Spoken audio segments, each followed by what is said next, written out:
जा रहा है कि कुल का मालिक कौन है और वो कैसा है और किसने देखा है। जैसा कल के सत्संग में आपको सदग्रंथों से प्रमाणित किया गया था, आपके समक्ष रूबरू कराए थे कि सभी पवित्र सदग्रंथ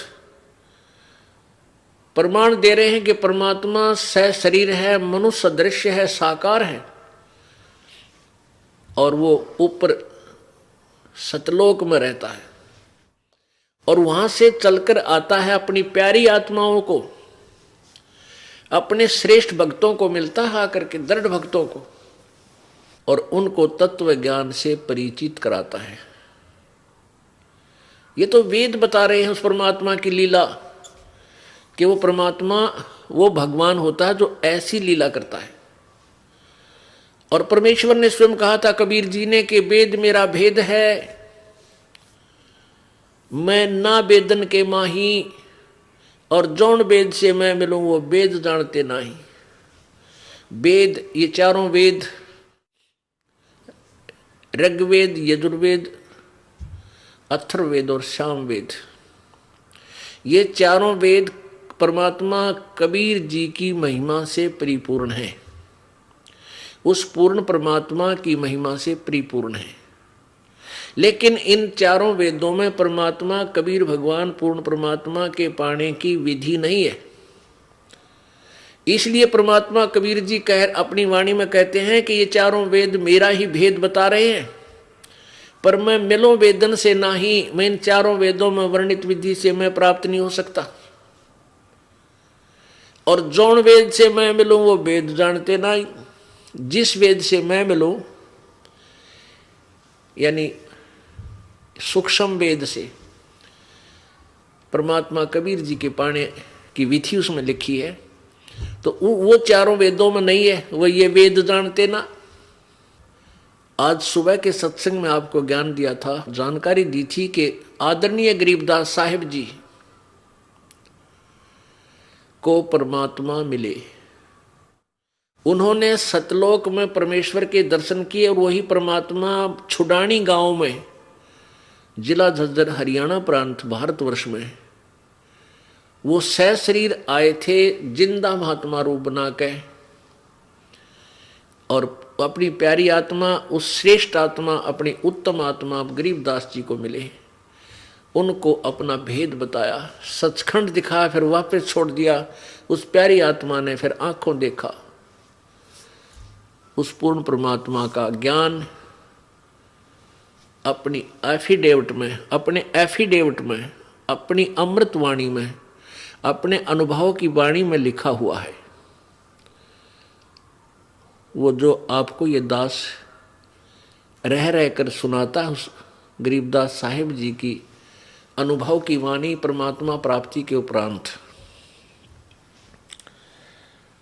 तो परमात्मा कौन है, कैसा है, कैसे मिलता है, ये सारी विधि सब विस्तार से विवरण संत गरीबदास जी ने अपनी वाणी में लिखा है। अब आपके समक्ष एक गवाह आदरणीय संत गरीबदास जी महाराज हो गए कि कबीर इज गॉड, कबीर भगवान है और यही कुल का मालिक है, ये पूर्ण परमात्मा है।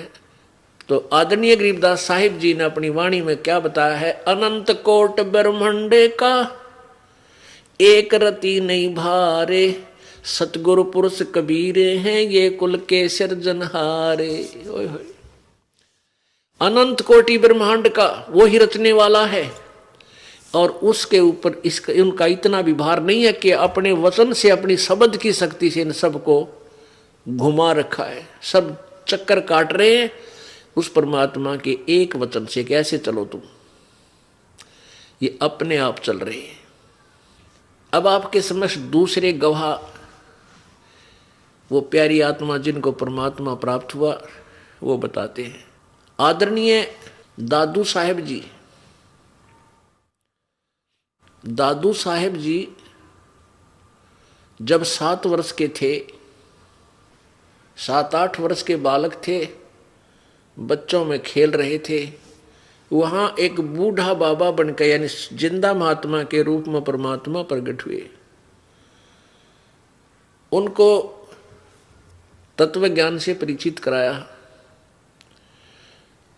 और उस आत्मा को लेकर परमात्मा ऊपर सचखंड में गए, सतलोक दिखाया। उधर से दादू साहेब जी का शरीर अचेत हो गया, बेहोश हो गए, लेकिन मृत्यु नहीं हुई। आत्मा ऊपर चली गई, शरीर को जीवित रखा प्रभु ने। 3 दिन और 3 रात तक बेसुध पड़े रहे और जैसे सौपन देखते हैं ऊपर सतलोक सचखंड सब कुछ दिखाकर तीसरे दिन वापस छोड़ दिया। उसके बाद उस दादू साहेब जी ने, आदमी दादू साहेब जी ने परमेश्वर कबीर जी की कलम तोड़ महिमा गाई है। जिन मोको निज नाम दिया सोए सतगुरु हमारे, दादू दूसरा कोई नहीं ये कबीर सिरजनहारे। कहते हैं दादू साहब कह रहे हैं कि जिन मोको निज नाम दिया, जिसने मुझे वो सही मंत्र दिया, निज माने खास यथार्थ नाम दिया, और सोए सतगुरु हमार, दादू दूसरा कोई नहीं यो कबीर सिरजनहार। ओए होए, ये परमात्मा, ये बंदी छोड़। अब उस परमेश्वर के कितने गवाह हैं जिन्होंने परमात्मा को देखा है। आपके समक्ष उन सभी गवाहों की अमृतवाणी सुनाई जाएगी। दादू नाम कबीर की जय कोय लेवे ओटे, उनको कभू लागे नहीं ये काल